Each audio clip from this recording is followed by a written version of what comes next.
he gonna get caught. He'll pop out on you. He get there too quick. That is, if I'm not mistaken, a 92-pound weight difference. Almost a 100-pound weight difference. It's insane. Let's say he comes in at 200 pounds. It's still a 65-pound weight advantage, which is absolutely ridiculous. How can you be out there claiming to want to fight the best people on the planet?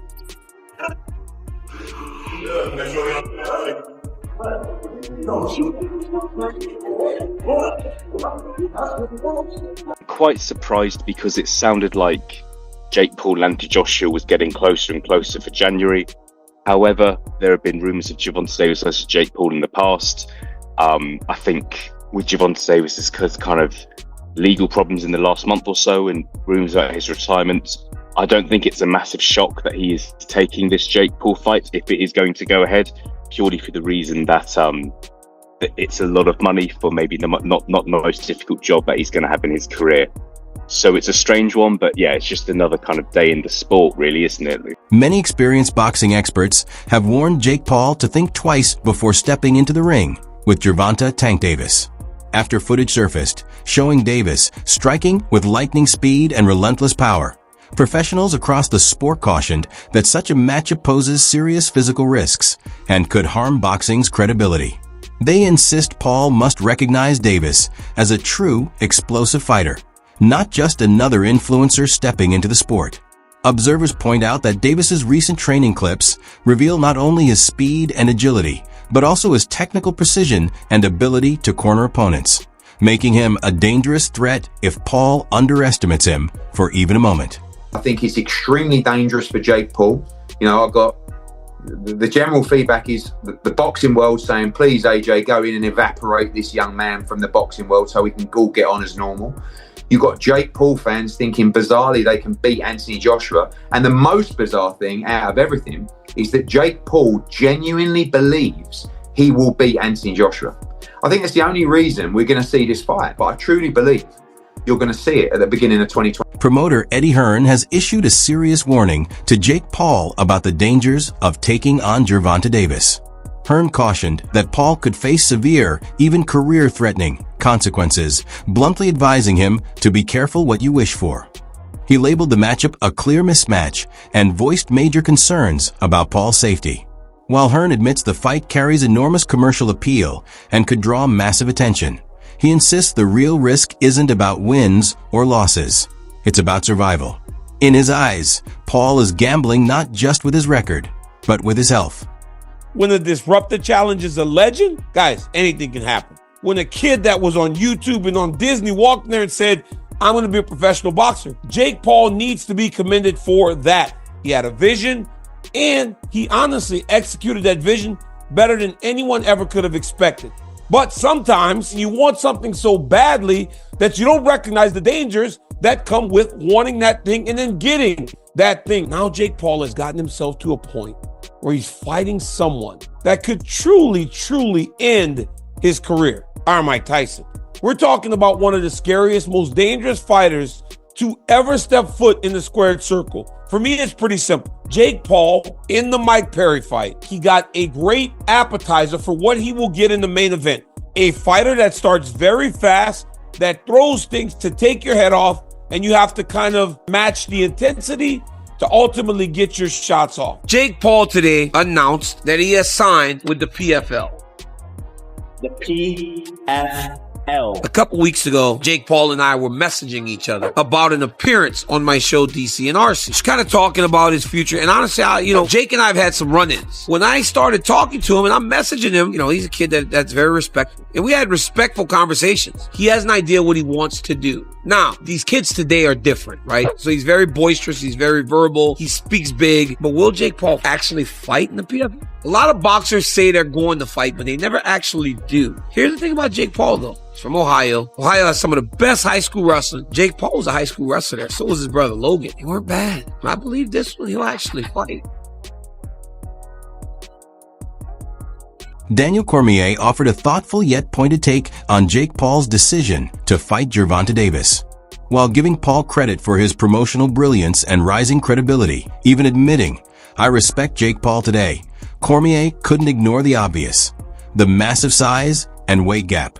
He praised Paul's business acumen, noting how he's built himself into a global brand that even Netflix backs, but reminded fans that Davis is the far superior boxer. Still, the mismatch is undeniable. Davis last fought at around 134 pounds, while Paul walks in near 200. Cormier warned that if Davis somehow pulls off a win, it could shatter Paul's momentum. But if the opposite happens, the embarrassment for Davis would be just as severe. My name was mentioned at his press conference and he shit himself. And the fight was just absolutely fucking diabolical. Again, I've said before, he's not a professional boxer. He never will be.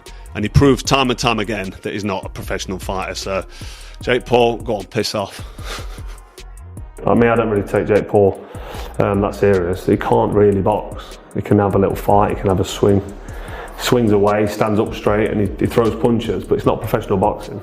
Because when I watch him box, he's just so much wrong. It's just everything's wrong. It's so bad. He's got leaky defence. He telegraphs his punches. Like, you put him in with someone his own size, it was a professional, and it's a mismatch. And you'll see that if he ends up fighting somebody. Tommy Fury, bless him, he's a pro boxer, but he's inexperienced. He's got no amateur pedigree. He's a raw novice, or maybe just above the raw novice. I was saying earlier, where would I put him in terms of levels? He'd do well to win a British title. He's at that sort of level, and then from British title to world level, it's like different worlds. It's like totally different. It's like a different sport. Just here at Los Naranjos in Viva, España, and I found out that Gervonta Davis is now fighting Jake Paul. So Jake Paul was supposed to be fighting AJ. Eddie Hearn announced 99% done, which we've just spoke about. What next for AJ? Potentially Jake Paul. But it now looks like that Jake Paul is fighting one of Anthony Joshua's legs. He's fighting Gervonta Davis, somebody who's a quarter of his size. I don't even know what's going on. Has Eddie Hearn been played? Let me know what you think. But the AJ fight with Jake Paul's finished. Gervonta Davis, fake Paul, November. I don't know what's going on in the world of boxing. This is an absolute joke. What next for AJ? We'll get into this, and there's so many questions I want to get into in the next episode, but hope you enjoyed this one. And yeah, I just thought I'd give you a quick update because the news has just come in and I'm just trying to relax and play a bit of golf, and I can't. I've got to get it off my chest. I'm going to add it to this video. Hope you enjoy it. Don't forget, if you haven't already, hit like, share and subscribe to the best channel in the business, Froch on Fighting, and we'll see you very soon. Former super middleweight champion Carl Froch has sounded a serious alarm over the safety risks surrounding the proposed Paul versus Davis exhibition fight, pointing out the staggering 65-pound weight difference between the two. Paul usually steps into the ring at around 200 pounds, while Davis fights at just 135. Though Froch acknowledged Davis's undeniable skill and ring IQ, he cautioned that Paul's sheer size and unconventional power could pose a real danger. Davis simply isn't accustomed to taking hits from someone that heavy. Froch's warning echoes the growing concern across the boxing community, with many viewing this matchup not as a true contest, but as a spectacle that blurs the line between sport and show, putting legitimacy and fighter safety at risk. Today we're going to talk about the boxing world and another fight that Jake Paul just booked for his joke of a career against a 65-plus smaller guy than him in Gervonta Davis. Jake Paul is a circus sideshow for low IQ incels. Nobody should be falling for this carny bullshit about him being a real fighter. Gervonta is a million times better than him, so he has to handicap Gervonta's skill by being a giant lab rat with a 65-plus weight advantage over him. This is a joke. This is a mockery to the sport of fighting. You know, the best are supposed to fight the best. Why is he fighting a guy that's, in his last fight, Mike Tyson, who, he's got a 40-year age gap between them? Why are you fighting a guy that should be in line for, the early bird special, not fighting in a boxing ring, and Mike Tyson? Now you're fighting a guy who is, tiny. He's a 130-pound fighter. You fight in the 210, 210, 220 weight range. So, this is another joke in Jake Paul's career. He claims to want to be a real fighter, but he's not taking the real steps to be real fighters and fighting top 10 guys and fighting the best guys in the world. He fights these circus sideshows against guys that have no business being in there against him. So I guess this is the state of boxing. It's dead. UFC took over, and this is what you get now. You get this YouTuber who is on Lizzie McGuire, and he wants to claim to be a real fighter, but he doesn't want to fight real fighters. So You know, I think it's ironic though. Why would he hire a lawyer to sue people that say that his fights are fixed if they weren't? Allegedly. So I don't know. It's kind of weird. You guys do the math. Let me know what you think in the comments below. Ryan Garcia didn't hold back when addressing the matchup, blasting it as completely insane and questioning its legitimacy. He argued that modern boxing is losing its credibility, comparing it to professional wrestling and claiming it now looks more like the WWE than a true competitive sport. According to Garcia, these kinds of mismatched fights tarnish boxing's integrity and make it increasingly difficult for real fans to take the sport seriously. In his words, boxing is officially the WWE. He's obviously a lot heavier than him, but in an exhibition fight. What are your thoughts on this fight? A really bad mismatch, and you know what? Whoever the promoter is and that's agreed Gervonta to fight, and whoever the promoter is to fight for Jake Paul to say fight this little man.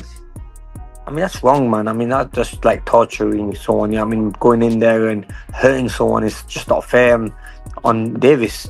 But like, say you don't know what position Davis is in. I heard that he's been having a lot of legal problems and he's been arrested a couple of times for a couple of felonies and stuff I've seen with his ex-wife and stuff. So you know what? You don't know what's going through his head. Maybe he just wants to cash up and walk away from the sport. And maybe this is a great opportunity for him where he's seen this fight come up and he's like, fuck it, I'll take it. But yeah, I mean, I think they're making boxing a joke, really. Yeah. One day someone's going to end up getting hurt so badly, then it's going to definitely destroy the sport. Amir Khan has fiercely denounced the planned exhibition bout between Jake Paul and Gervonta Davis, labeling it disgusting and warning that it poses severe safety risks.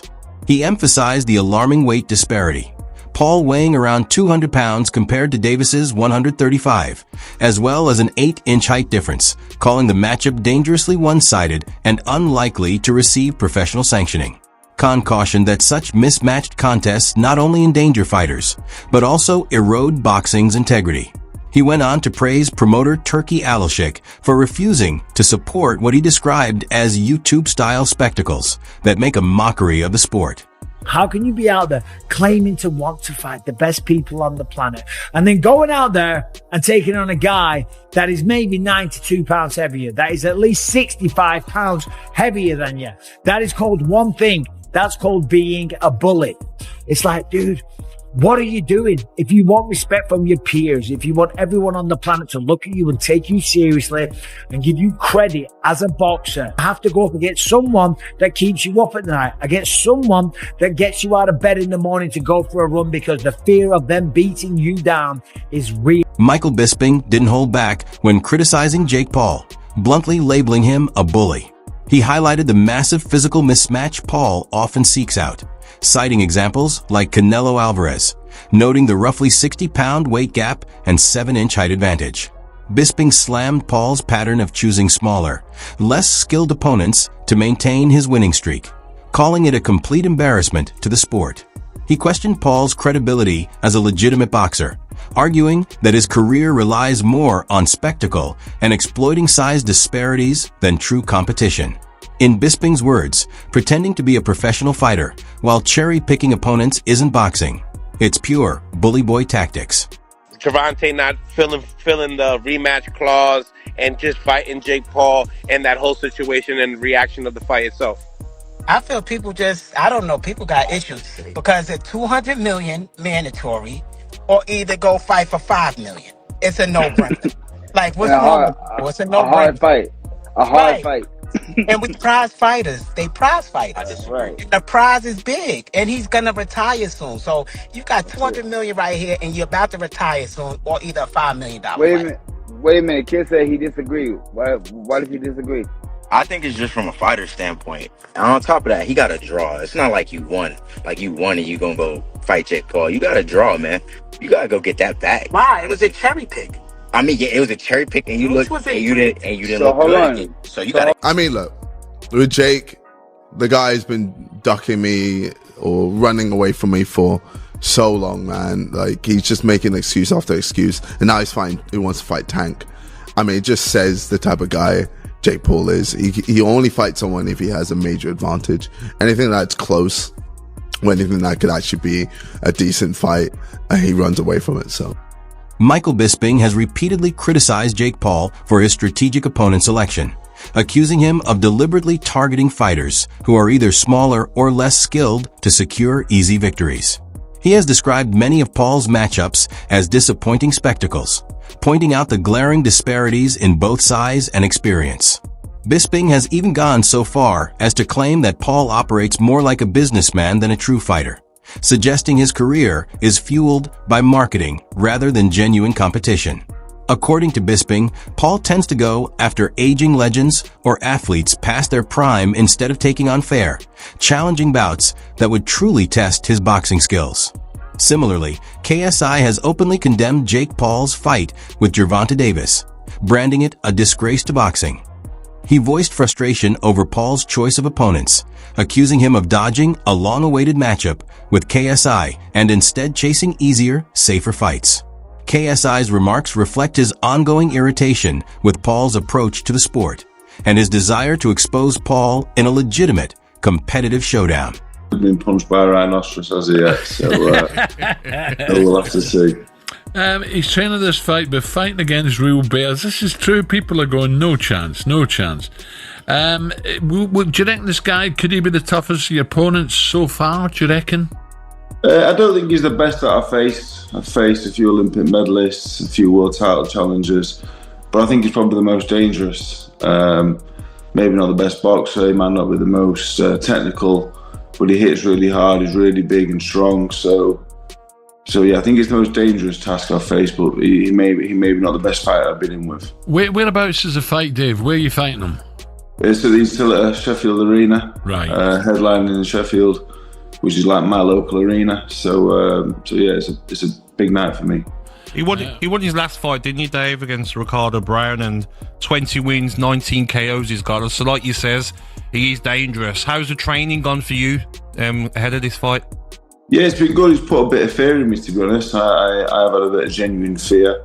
I've been stopped, but I've never been on the canvas ever as a pro or amateur. So, and I'd like to keep it that way, really. Yep. I'm not on anyone's highlight reel. You see highlight reels of all the fighters I face. I'm not on any of them, and I'd like to keep it that way. So yeah, training has gone up a notch. For the Fisher rematch, I did weigh a little bit heavy. So for this one, if I cut any corners, there's a good chance I'll get. Dave Allen, the British heavyweight known as the White Rhino, slammed the proposed Paul versus Davis exhibition as farcical and a waste of Davis's prime. He argued that exhibitions should be for retired fighters, not active champions. Allen said Davis, an elite lightweight, should focus on a rematch with Lamont Roach, while Paul should face a real cruiserweight instead of staging spectacles. He accused both of chasing money over merit and bluntly stated he wouldn't bother watching what he called a farce.